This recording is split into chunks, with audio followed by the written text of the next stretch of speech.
And Tony, I'll let you take it from here. Thanks, Danelle. And good afternoon, everyone. Welcome to the September Conditions and Outlooks briefing. For those of you who don't know me, I'm Tony Bergantino, Director of the Wyoming State Climate Office and the Water Resources Data System. The webinar today is presented by my office along with UW Extension and USDA Northern Plains Climate Hub, the Wyoming State Engineers Office. This month we have both the National Weather Service offices of Riverton and Cheyenne, and the Bureau of Land Management. So today we'll cover current drought conditions, climate conditions, some water rights administration, wildfire conditions and outlook, and then we'll have a joint presentation by Cheyenne and Riverton Weather Service offices on the NWS forecast resources out there and available. So starting out in what's going on right now, we'll jump to the drought map, and this is the map that was put out this morning. It's valid through the 19th, Tuesday of this week. That little area in green up there in Teton County is the area that we've had improvements since the last webinar, and fortunately there's no red areas to point out on the map, which would have indicated degradations, but we're clear now. If you remove that green highlight, we have a pretty boring map, which honestly is the way I like to see them. All traces of drought and even abnormally dry were removed from the map during the week of the 22nd of August. That was the week right after the last webinar. And so now Wyoming has been with no D category whatsoever for 5 weeks.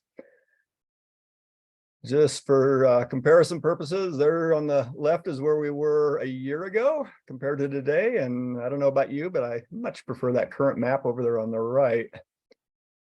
Looking at our timelines, here's the updated timeline showing the percent of the state in each of the drought categories since the beginning of 2000, which is when the drought monitor came into existence, and it goes up through this Tuesday. This is the first time since about a 3-week period that went from 9th to the 29th of July in 2019, when the entire state was clear of D0 through D4. Prior to that, you'd have to go back to early November of 2011 to find a time when the map was clear. And before that, just a little bit earlier in 2011, it was also clear. But before that was a 21-week period of time in the latter half of 2009 when we were drought free. And the only other time before 2009 since the start of the drought monitor was the first third of the year 2000. So the point of all that is that what we're seeing now is not something that shows up too commonly.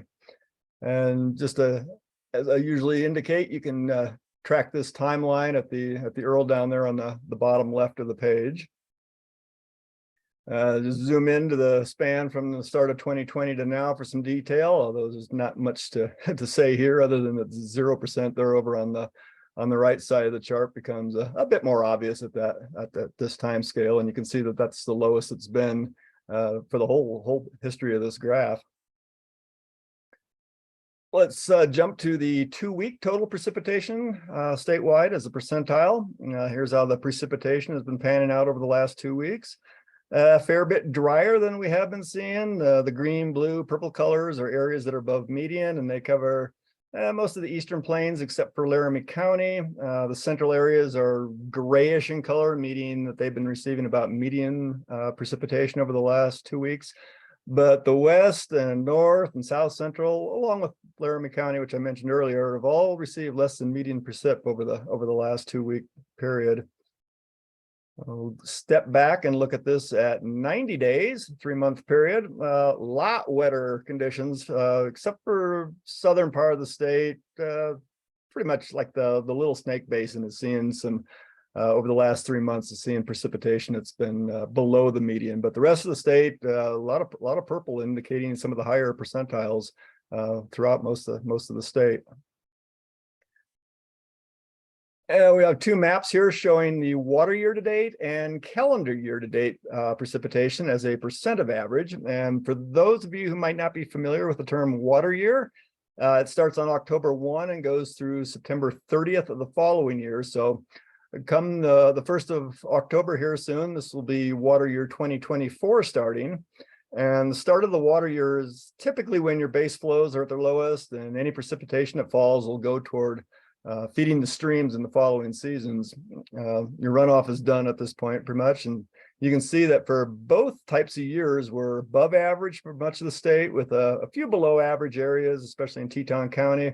For the water year, there's a few more scattered areas of below average precipitation in the south central and southeastern areas. And as we try to advance the slide here to go to our standardized precipitation index, the SPI, for 1 and 2 months across the top, 1 year down there on the lower right. And each of these again show index values. So those are not actual precipitation amounts that are showing on there. And these maps are very helpful when it comes to comparing precipitation in areas that receive different precipitation regimes. All 3 time steps are showing conditions being on the wetter side of the scale for most of Wyoming, except for some emerging concerns down there in the Little Snake Basin, which I mentioned earlier. Appears as a minor blip starting about 60 days back, but it really starts to expand when you look out at the 30-day map there on the upper left there. All right, let's go to temperature and look at average minimums over the last 2 weeks. The upper right are the actual temperatures, generally cooler west of the divide, warmer east of it, where the minimums have been in the mid 40s to mid 50s, west of the divide in the south, mid to upper 40s. And then the higher elevations have seen minimums starting to go below freezing, though most of it has been mid to upper 30s. Down on the lower left is the departure from average, so not the temperature itself, but the difference from the average. South central part of the state's been up to about 3 degrees below average, while north central parts have been 3 to 6 degrees above average, and the remainder of the state generally falls in somewhere to above average to the tune of about 3 degrees. So switching to maximum temperatures over the last 2 weeks, upper right again are the actual temperatures. I see low 70s to low 80s for much of the central, north central, and eastern areas, with lower areas east of the divide being more in the low 70s. And of course, the higher elevations being cooler still, and seeing upper 50s and lower 60s as daytime highs. Compared to average on the lower left, the maximum temperatures have been above average, with the exception of a few areas in the southeast, mostly confined to the Laramie range there. Those have been as much as 3 degrees below average. West and north have seen maximum temperatures averaging about 3 to 6 degrees above the average over that 2 week period, while the rest of the state has been up to 3 degrees above average. We'll switch to below ground and look at soil moisture. Just a quick word on soil moisture, really, to say it's mostly holding its own. Few degradations over the last few weeks, but still above median. Improvements in the eastern part of the state, with a little bit of degradation in the south central and the west, where precipitation has been a little bit lacking over the last little while. And I'll close out my section here with snow. Obviously still very early in the season, but since we're seeing some occurrences of snow in Wyoming, I did want to put in this map and show that, yeah, the seasons are changing. We're starting to get a little bit of accumulations in a few of the higher elevation areas there in the west and northwest. So unfortunately, neither the USGS nor the Bureau of Reclamation could be with us today, but at this point in the year, there isn't as much to say about surface water, although we do have Michelle Hubbard with us from the State Engineer's Office to give us an update on water administration. Michelle? Hello, thanks, Tony. I work with the Interstate Streams Division at the State Engineer's Office. And as Tony kind of mentioned, the precip's been a little sparse the past couple of months, so there's actually been a little more administrative calls towards the end of this water year. So this is just a map of Wyoming highlighting the 4 different administrative divisions with the respective superintendents for each division. So we'll start in the southeast corner, Division 1, with Corey Reinhardt as the superintendent. The administration has not changed since last month, but there are multiple calls on the Little Laramie River starting in July. The last one was in August, And the priority dates range from 1875 to 1881. And those are just the dates of the calling priority. So not every right is turned off. That is junior to that. So next division, the northwest corner. So in July, there is a call on the North Fork of the Powder River for shepherding of water from storage to head gates. And then end of August, there was another call on French Creek and its tribs to a calling right of June 1st, 1884. The next division, Division 3, which is the northwest quarter of the state, July 1 call, 31st call has been on this majority of the irrigation season. Since the last webinar, there's been some additional calls. So August 22nd, there's a call on Paint Rock Creek and Medicine Lodge Creek to a calling date of 1906. End of August, again, there's another call on Gooseberry Creek to a priority of 1906. Beginning of September, there's a call on Owl Creek in District 5 to a priority date of 1900. And lastly, another call on Bennett Little Rock Creek to a priority date of May of 1900. And I just want to highlight, I should have said this on the first slide, but those circles indicate the districts that are under call or regulation. So just kind of shows the distribution of administration. The last division, the southwest corner,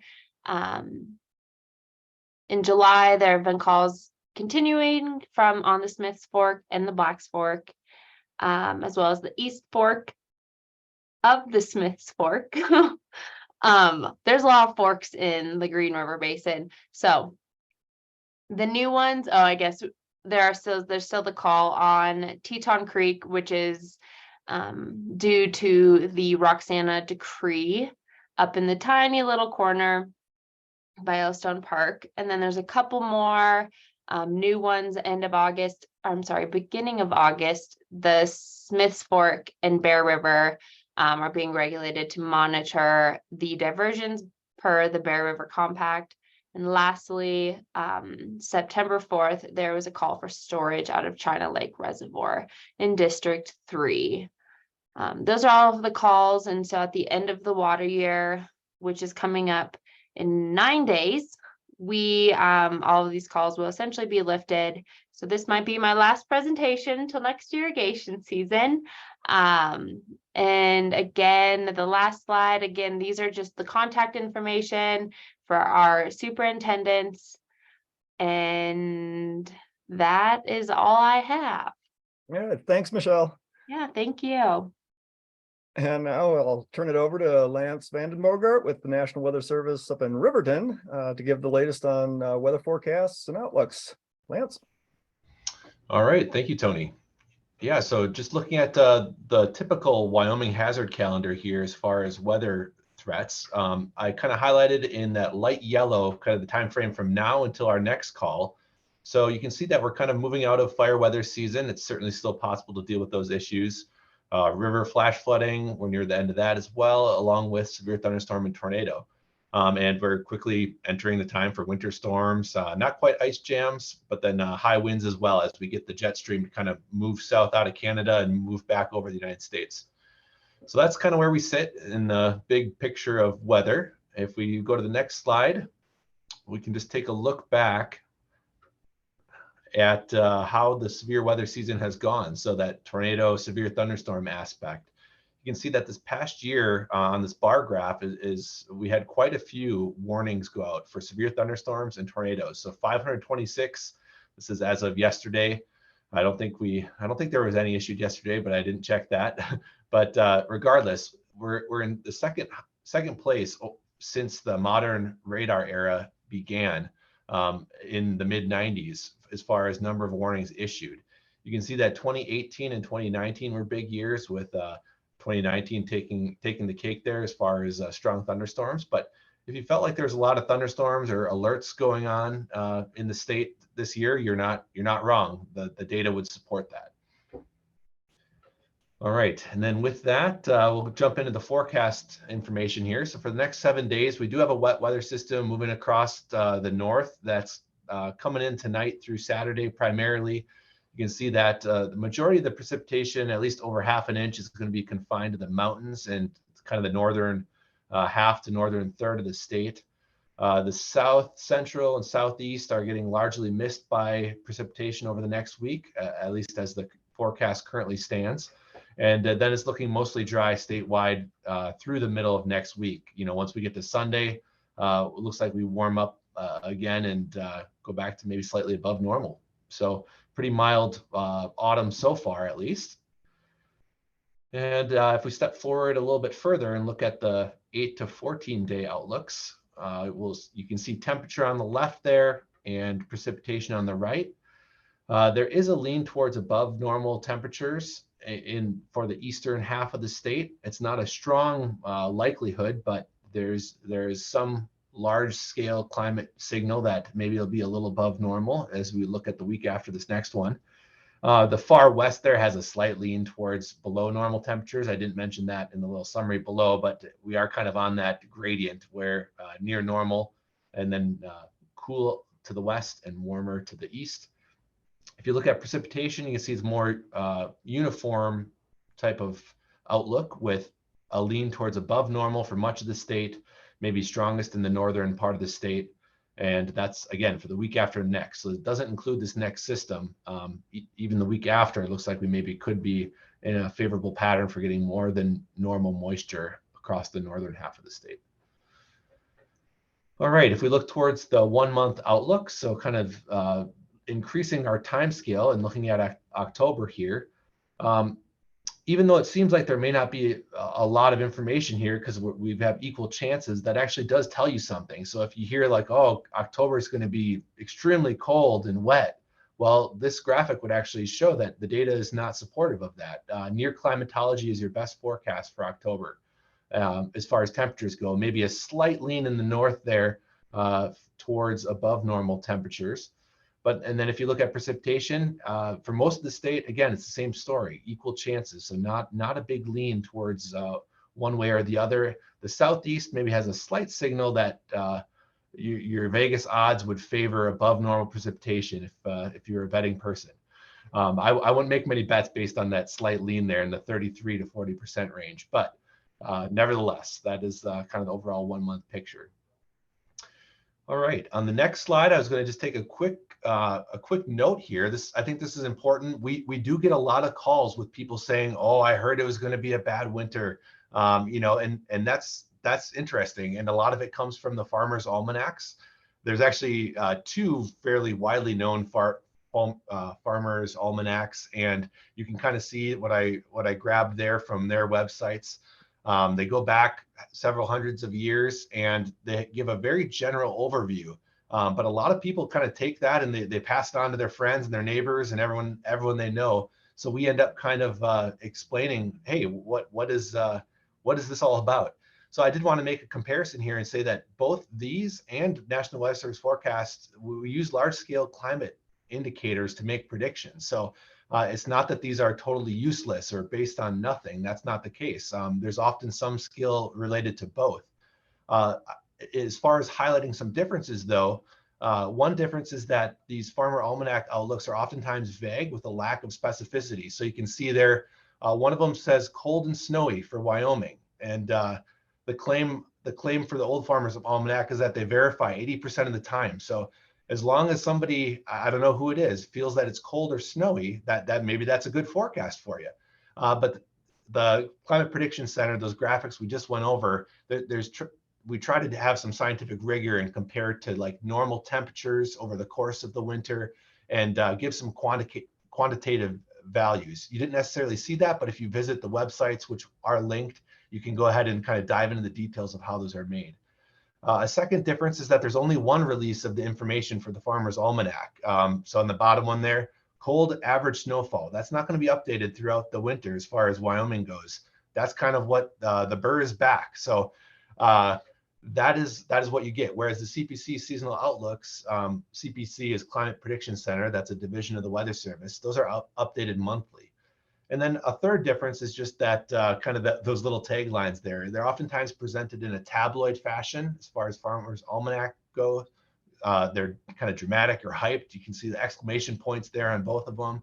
And they're primarily advertisement funded. So just keep that in mind when you're using that to make decisions off of. Whereas CPC data is paid for by tax money. So that's another consideration. I mean, you can bring that into your calculations as well, but we do try to be scientifically rigorous. Here at the local Weather Service offices, we are not making those outlooks, but there is a branch out of DC, the Climate Prediction Center, that is making those. So hopefully that's helpful for everyone. We don't talk about this every time, but I think as we move towards winter, I know that I've been asked at least, probably on the order of 10 times already by friends saying, oh, I heard it's going to be a bad winter. And so far, let's step forward and let's see what the answer to that question is when my friends have been asking recently.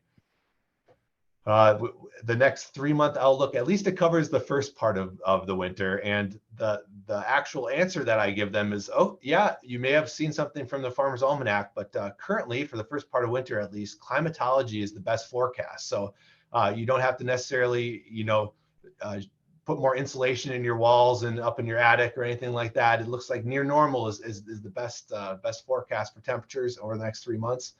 And then precipitation, very uniform, equal chances for above or below normal. So climatology is again going to be your best forecast for the 3-month outlook as well.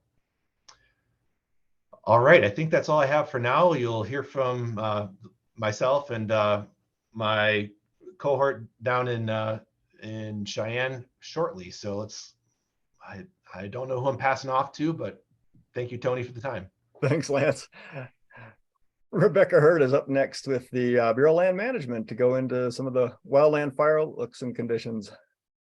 Good afternoon, Rebecca Hurd. I'm a fire planner for the High Desert District and High Plains District for the BLM, currently located in Pinedale. All right, so before we dive into what we're seeing across Wyoming, I'll just review what we look at in terms of fuels and indices when we talk about fire danger. So first we have the live fuel moisture. It's really influenced by seasonality. Generally, live fuel moisture values of 120% or less are receptive to fire. At or below 100%, live fuel moistures are considered critical. Moving into dead fuel moistures, they're classified by size class. So that 1,000-hour fuels, which we'll key in on, is a slower trending index, and we'll look at that across the state. Then we commonly use an index called Energy Release Component, or ERC, to evaluate both fire danger and fuels conditions. And what ERC is really just the available energy at the flaming front. This index takes into account environmental conditions as well as fuel conditions, both live and dead fuel moistures.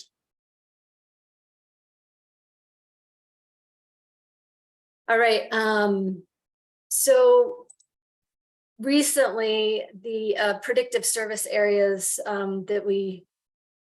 that we use to present our fire danger conditions, those recently changed. So you'll see the slide on the left, or the photo on the left, is a little bit different from what you've seen in the past. But up there in the northwest corner of the state, over by Shoshone,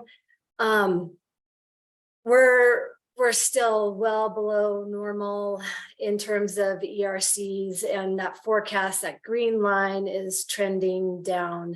You'll see that gray line, that's the normal. So we're well below normal currently over in Shoshone for ERCs.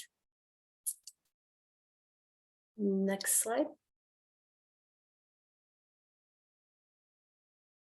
In terms of 1,000-hour fuels, again, well below normal and trending even further below normal for 1,000-hour fuels across Shoshone. Next slide. All right, in the bighorns, again, well, not as far below normal as you saw in the Shoshone, but again, well, below normal in terms of both ERCs and 1,000-hour fuels. In the Powder River Basin, again, this is, common across the entire state, well below normal in terms of ERCs and 1,000-hour fuels, although it looks like the forecast trends, starts to dry out. So we get closer to that average range than we have at any time of the year, really.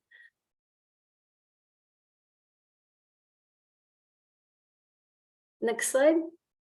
All right, in the Laramie Mountains, we are almost, looks like the forecast is trending almost to hit average there in the Laramie Mountains, both in terms of ERCs and 1,000-hour fuels. And in Southwest Wyoming, again, below average, both in terms of ERCs and 1,000-hour fuels. But it's looking a little bit closer towards average than the other parts of the state.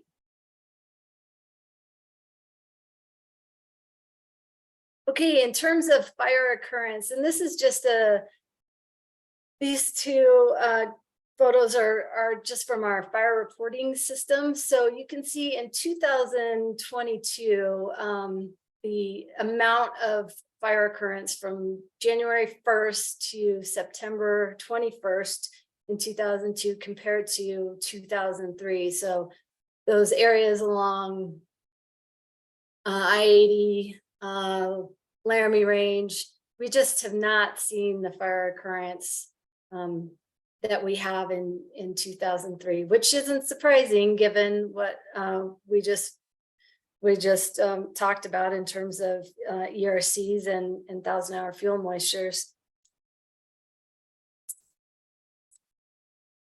Next slide.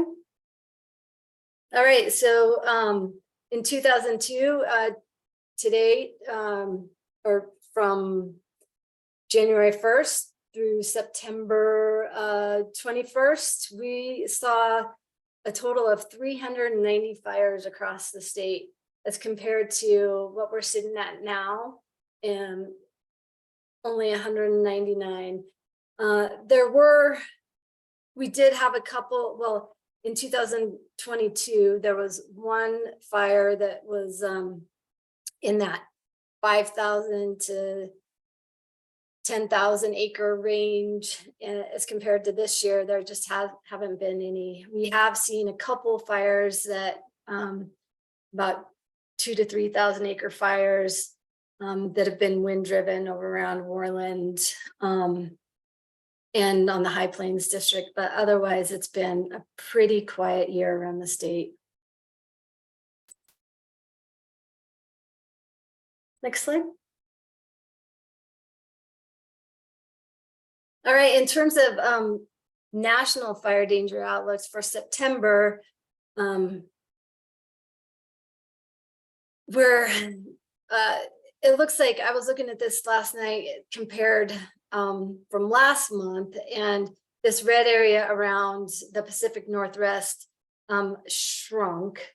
So we're seeing that on the west side of the Cascades, still seeing a significant above normal potential, and then those areas around Texas and Oklahoma and into the Great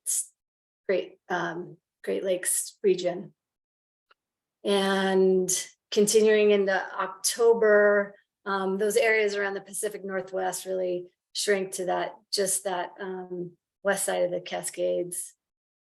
And continuing increased above normal fire potential in Hawaii in September and October. And mind you, this was updated September 1st, so it is a bit dated. Next slide. All right, and so November, those areas around the Pacific Northwest, Great Lakes and Texas, they all fall off. And so we're just seeing that increased above normal fire potential in Hawaii in both November and December.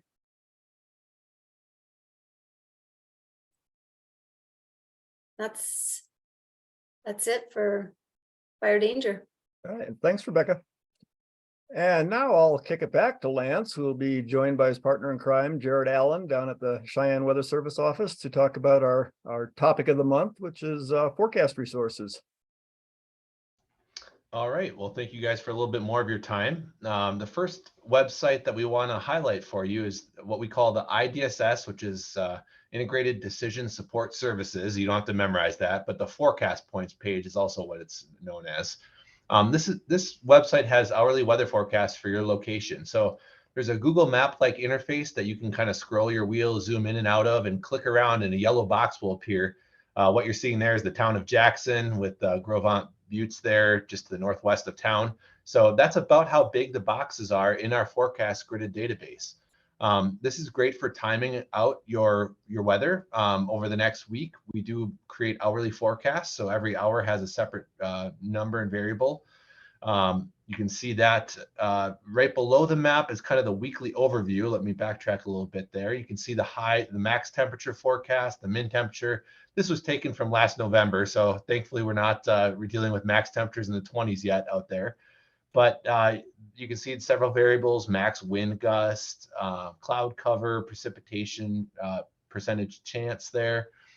And then if you scroll further down the page, on this graphic, it's to the right. But if you scrolled further down on that page, you'd see hour by hour breakdowns of those weather variables with what type of weather is occurring and the temperatures. And overall, this is a very aesthetically pleasing way of viewing our forecast gridded database.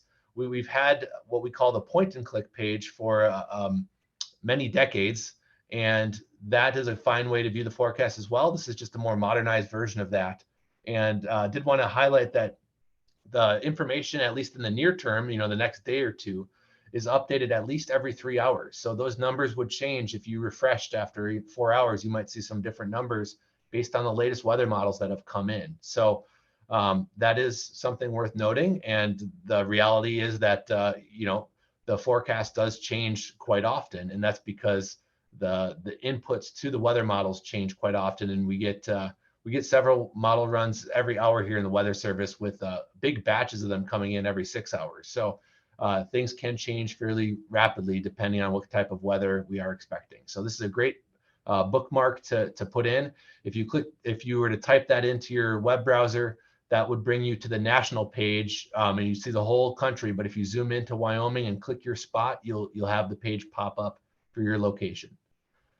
So that's the first kind of tool or weather resource we wanted to highlight. After that, another helpful one is our probabilistic snow forecast page. And what this is good for is knowing what the range of possibilities are. So the future is never certain. So if I tell you there's going to be 5 inches of snow tomorrow, say, Lance, you're lying.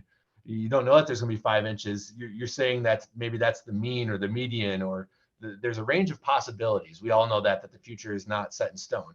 So this, what we call ensemble forecasting, is getting weather model output from a number of weather models that all kind of give their opinions. They're parameterized slightly differently, which means some of the assumptions we make in the models are tweaked a little bit, and we get kind of it's almost like a panel of opinions on what the forecast is going to be, and you can do statistics on that and kind of get a range of possibilities. So this is great for knowing things like at least this much snow will fall, and you can kind of quantify that with something like saying that there's only there's a 90% chance of getting higher snowfall than this. If you look on the bottom right there, that would be your low amount, or your at least this much snow. Your most likely amount is that big graphic on the left. That's the expected snowfall that you'll often hear us quote and talk about. That's going to be a range of snowfall values. But then how bad could this be? Now that's going to be a single number, and we oftentimes tie that to the only 1 in 10 chance of having higher snowfall. So 1 out of 10 times it's still going to outdo that map, but 9 times out of 10 it's going to be lower than that number. so you can have kind of a feel for what the upper end is of what's going to happen with an upcoming snow event. Now, this data here was grabbed today. We do have a little bit of snow in the highest terrain. This is not the greatest example because basically you're seeing a satellite view of what Wyoming looks like as far as ground, some dry basins there and some trees in the mountains. But when we get into the heart of winter and we have a big event coming up, you'll see a lot more colors, which are based on that color table showing up with quite a bit of variability between these three different graphics. So if we go to the next slide, this is still the same page, but if you were to scroll down on that page, you're going to see some additional information. So on the left here, there's a percent chance of a certain threshold of snow. I'm showing the percent chance of just a trace of snow or 0.1 inches of snow or greater. You can see that there's only high likelihoods of that with our upcoming system.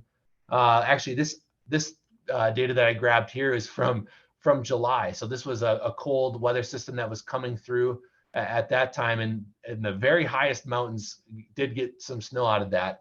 The 12,000 or 13,000 foot plus mountains.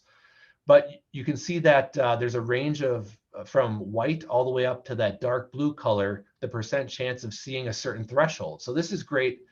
Maybe your threshold is, at 2 inches, you've got a contract and you have to start plowing somebody's parking lot. Well, you could click that and get a very detailed map of what's the percent chance that you're going to have to plow based on the time frame that's given on the top of the graphic. So that can be helpful. And even further down the page, which is shown on the right side screenshot there, there's several locations, oftentimes the biggest location in a county, where you can see a breakdown of those values for different locations. This one is again coming, well, I guess this one's from December of 2022. Some sort of snow event was happening there. It looks like a pretty light snow event. But if I follow that buffalo row, you might have to squint to see it, but you can see that the chances are fairly high there for buffalo, even for Casper to see some decent snow with this, somewhere on the order of 2 to 4 inches. Once you get to 6 inches, the chances are for every location are lower than 4%. Buffalo's got 4%, Casper's got 1%, and then everywhere else there's a very near 0% chance of getting that much snow. So just another way of looking at that probabilistic information that can give you some greater confidence when you're trying to figure out what the snowfall is going to be. There are a couple boxes there. I circled one of them in red. That's a box plot. Those are a little bit more detailed, and I won't go into those for the purpose of our presentation there, but check those out. That's if you're an advanced user and you want even more probabilistic data, there's even more to be found.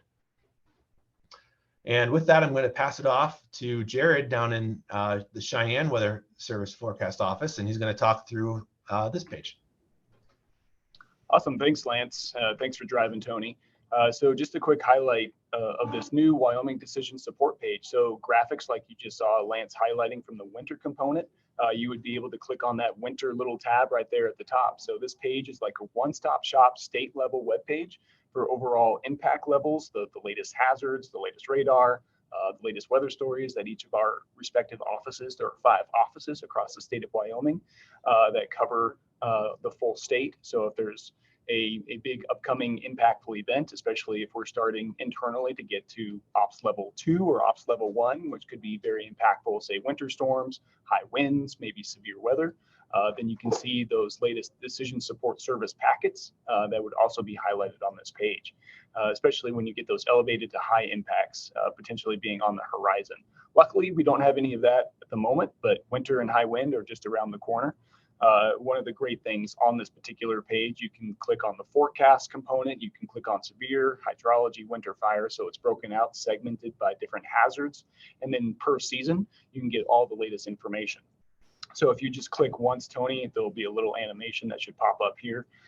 We also do, as our office kind of handles the bulk of it, but then we coordinate very closely with the other 5 offices or other 4 offices across the state of if you're to look at the next week over the course of the state level impacts, what does it look like? And then we update this page, we update this graphic at least twice a week, every Monday and Thursday. And then throughout the entire week, we have automated images that also update as well. So we're always looking at the state level to the local level to the county level and community level on what those impacts are, relating that to the emergency management spectrum, and then putting that information out for the public to make sure that everyone is as aware as everyone can be for any upcoming larger systems, winter systems, blizzards, if we get the right dynamics for that.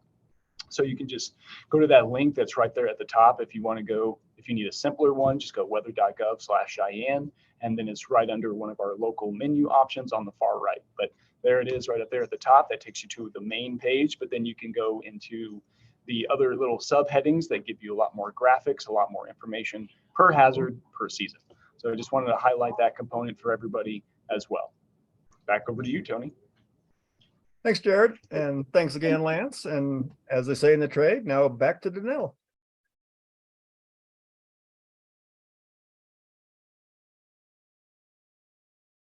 Thank you, Tony. And before we go today, we just want to be sure to thank all of our speakers. Really appreciate their time and their expertise. And we hope that you'll all join us next month, and that's going to be on October 19th. So with that, we'll stop the recording. I hope you'll go and visit our recording again on the drought.wyo.gov website, or join us live next month. Thanks, everyone. I'll stop the recording and then we can go into the Q&A session.